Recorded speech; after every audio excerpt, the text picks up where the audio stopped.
do you feel her presence now? I mean, do you like catch a scent of her perfume or feel her, when you feel that she's around you? How is she making her presence known? That's a really interesting question as well. We have Shayna sends incredible signs, just amazing signs and synchronicities. We could do a whole another interview about the signs and synchronicities that she sends. But as I interview people for my podcast, sometimes we'll get jealous about other people's signs. It's like, well, I never saw an apparition of her, or I never felt her put her hand on my shoulder or anything like that. But I think that we get what we need. I think our loved ones give us what we need. And I was talking to someone on my podcast, and she'd gotten these incredible signs from her husband that after he had passed, he was sending her WhatsApps on her phone. And she said they had stopped. And I said, well, how do you feel about that? And she goes, well, I really feel his presence all the time now.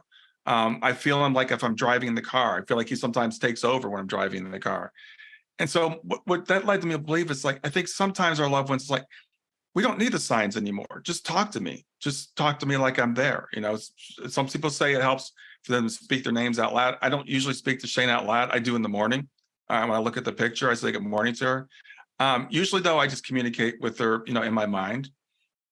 We can learn when they come to us, because they come to us in different ways. So some people might feel a tickle on their head, or a touch on their shoulder, or a tingle or something. Another lesson I learned, and it was from Suzanne Giesman. She called one day and she said, Shayna has a message for you guys, and for my wife. And so Suzanne always gives evidence. So she gave some evidence about that was Shayna in contact with her. And she said, Shayna says you have a question for her. And my wife said, well, I don't think so. And Shayna says you do. So my wife realized that as she was meditating with her eyes closed, she would start to see the color purple, and her heart would start just to speed up ever so slightly. And she said, is that Shayna? And Shayna confirmed that was her feeling her presence. So my wife now knows when she's in meditation and she feels that, that's Shayna's way of saying that I'm around. So I say to people, find out what it is, how your loved one communicates with you, because it's all unique. And it's going to be depending on you. It's going to be dependent on them. She sends me a lot of things through electronics. She does crazy things with my phone and my computer and stuff like that. Perfect. Thank you. Thank you for sharing that. I so appreciate that. Now, you mentioned that your wife, she didn't necessarily recognize it until Suzanne came along and said, your daughter has a message for you, and she wasn't seeing it as a message. So for people who are watching this, what are the clues that they can watch for that maybe this isn't just something I should blow off and ignore? Maybe this is something trying to come through. What should they watch for? Well, you can be intentional about it. So there's a couple things you can do. One thing is I'm a big believer in meditation. So go into meditation, or just sitting quietly, close your eyes, and think about your loved one and ask them, give me a sign, give me a feeling, and then pay attention to your body. What do you feel? Again, do you feel a tingle in your head? Do you feel a touch on your shoulder? Do you feel a rumble, a little tickling in your chest, something like that? It's probably going to be subtle. So we can learn to actually enhance that communication. The other thing, again, they speak to us, and I don't know why, but the language on the other side seems to be more symbolic than linguistics. They speak to us through signs and symbols. So learn about signs, about numbers. I see the number 1111 all the time, for example. After Shayna passed, I said one of the signs, and this was really wild because she passed just about 2 months after she passed. And I said, I want you to give me dimes, not pennies. When I find a dime, I'll think about you. And I remember the first time I found a dime, it was in August. It was about 2 months after she passed. I was having a really rough day. It was the first time that the three of us had gone on vacation without her. It was a little mini weekend getaway. And I was getting into the shuttle to take us to the ferry. And my wife and my other daughter get in the car, in the shuttle in front of me, and they got in the middle seat or the front seat. I got in the seat behind them. As I ducked my head to get in, after I'd said to Shane, I need a sign for me today, there was a single dime under the seat that I happened to see there. And so I took that as a sign that Shane was like, okay, I'm going to be with you today. And it made the day more bearable. Right. Again, thank you for sharing that. It's so lovely to hear these kinds of stories. Now, I mentioned earlier that you were a certified grief educator, but you're also a mental fitness trainer. How does mental fitness fit into dealing with grief? Well, the thing is, when we can know these concepts in our head, and then we have mental fitness. We talk about saboteurs. So we always have these internal saboteurs that are sending us messages that aren't helpful. So it's learning to identify when the saboteurs are speaking to us, rather than we call it in mental fitness, we call it our sage, but I would call it your higher self, that part of you that knows, that part of you is still connected to the other side. So it's a matter of again reframing, and we will know, but we'll slip back into those lies. So mental fitness helps us to recognize when the saboteurs are speaking to us, to recognize what the truth is, and to be able to make that shift to the sage perspective. So, for example, when you get to when you start saying, "Okay, I'm never going to see them again," you recognize, okay, well, first of all, that's terrible language, because what never means never, and you may not see them again physically while you're in your body, but you will see them again. And will it be a long time? We don't know how long it's going to be, and time is relative. But we don't know that. But we'll tell ourselves, you're going to suffer for the rest of your life, and we think the rest of our life is, again, we use the word forever. So it's becoming aware of. I'm very cautious about the language I use, even when I'm speaking with myself internally, and it's about being able to make that shift. And mental fitness helps us develop the muscle to catch when we're having the wrong mindset, and being able to make the shift to the proper mindset. Mhm, mhm. Yeah, you mentioned something that brought this to mind, where I'll never see them again. You almost have to share the same belief system that we're talking about today, that there is an afterlife. So for people who believe that this is it, we die, we're done, we're warm food, that's the end of it, nothing happens after this. Is it possible, if that's your belief system, to ever really recover from grief? Have you worked with people who have that mindset? I have not, and I believe that's because I'm pretty upfront about what it is I believe. It's interesting, because me being a member of Helping Parents Heal, we say at the beginning of every meeting, we're not dogmatic. You don't have to believe anything to be a member of Helping Parents Heal, which is absolutely true. The thing, if you are a member of Helping Parents Heal, you're probably not going to hold on to that materialistic paradigm very long, or you're going to probably leave the group, because in early grief counseling, and even I guess a lot of grief counseling today, they don't talk about continuing bonds. Freud talked about basically get over it, move on, accept the fact that that person's gone. Um, and I'm not going to say that people can't heal from that. I don't know. It wouldn't work for me. I think people that hold that believe that I have to believe. I don't know why anybody would want to believe that. They believe they have to.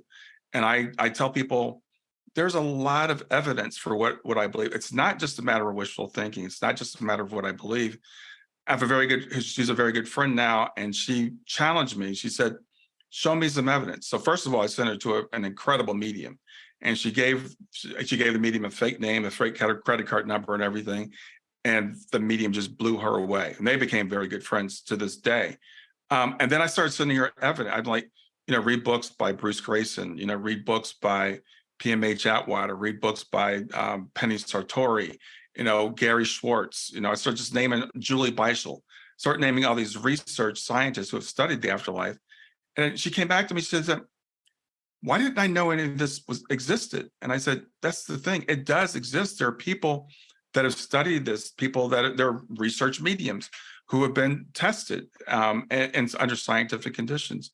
So, yeah, if you want to hold on to that materialistic paradigm, I certainly can't stop you. I probably, frankly, wouldn't have much to say to you in terms of your grief recovery, because mine is all based on the fact that I have a continuing relationship with my daughter. And that's what I know. That's what my experience has been. Now, I'm happy to work with people who aren't there yet, who say, I'm a skeptic, like my friend. Her name is Kim. She wouldn't mind me saying her name. Kim was a skeptic. There's cynics who say, I'm never going to believe it. No matter what evidence you show me. I sent people to look at research on near-death experiences, and they came back to our mediumship even. Well, there's no such thing. So why would I look at that? Well, that's a cynic, and that's not somebody I can work with. But a skeptic is someone who says, I'm not convinced yet, but I'm willing to look at the evidence. Well, we can work with that. Yeah. Okay. So then, big picture, looking back on your life, if you had a do-over, if you could change your past, your life story, would you? Yeah, that's a great question. I say that I have no regrets about my life, and I try to avoid absolutes. But when I look back at my life now, I think about things that I thought were tragedies at the time, like when I got divorced when I was in my early mid-20s, or when I got fired from my job when my daughter was 9 months old, or anything that's happened in my life. And I can look back now and I can always find something good that came out of it. So the biggest tragedy of my life, of course, is my daughter passing. And if I could take that back, and we've talked about this all the time and helping parents heal. It's like, would I take it back? And I'm at the point now where I'd say, I don't think I would. And there's a great, I love movies. It's not a great movie, it's a terrible movie, but it has a really good message called The Butterfly Effect. And in The Butterfly Effect, they go back and they keep trying to change the past. And every time he changes the past, there's an unintended consequence. So we tend to say, if I change the past and Shayna lived, we would be happy and healthy and everything. And Shayna would be 23 and she would have her job. But Shayna had terrible rheumatoid arthritis and she was on some very powerful drugs. I know people that have rheumatoid arthritis, and I know that some of them are not doing very well. And Shayna's was under control. But I don't know what would have happened. I don't know if Shayna would have become a drug addict. I don't know what would have happened if Shayna had been here. We imagine this perfect life if our loved one hadn't passed. And I try to avoid doing that. And what I try to focus on is, what's the lesson for me now? And if I can keep that perspective that I'm going to see her again and that everything that's happening is happening for me rather than to me, and I get curious about that, no matter what it is, no, I wouldn't change the past. Yeah, there are times I'm like, I would love to have Shayna here. Sometimes we're all together and I'm like, wouldn't it be great if Shayna was with us right now? Of course it would be great. But I wouldn't be talking to you if Shayna weren't here. I don't know what, I would be doing. I certainly wouldn't be on the path that I'm on.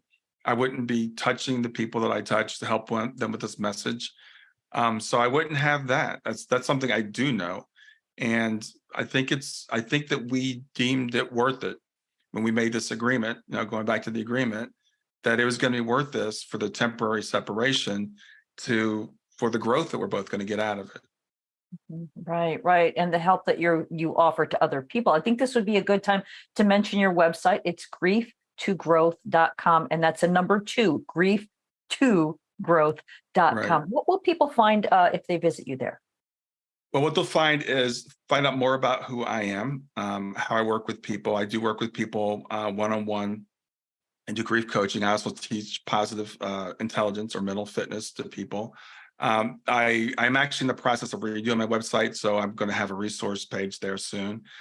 You'll find a link to my podcast. I have, I think, about 250 episodes now, podcasts and YouTubes. I've interviewed probably 50 or 60 people that have had near-death experiences. That's one of the things that, it's free to everybody. I find it so inspirational talking to people that have had NDEs. I learned so much about reality by interviewing those people. But I talk to other people. I talk to parents who have lost children, people that have overcome all kinds of tragedies, mediums, people that had near-death. I've already mentioned near-death experiences. So there's that there as well. So I try to offer as much as I can for free, but I also do work with people if they want to work with me one-on-one. Right. Perfect. Wow. Well, I want to thank you so much for being with us today, Brian. This has been a really interesting, touching conversation. And thank you to your daughter for being part of this. Before we go, is there anything that we've left out that you want to make sure that we talk about, or do you feel like we've covered it all? No, I think we pretty much covered it. I just want to end by saying to people that, again, if you're a skeptic, that's fine. Examine the evidence. I'm a big believer in examining the evidence and coming to your own conclusions, but also to trust your intuition. That's one of my lessons for this life, and that's something I'm learning in my later years, is learning to trust my intuition. So if your heart is telling you something, check it out, but then trust. Yeah. Yeah. Perfect. Wow. Well, thank you again, Brian. This really has been lovely. Thank you for being with us today. Thanks for having me. You bet.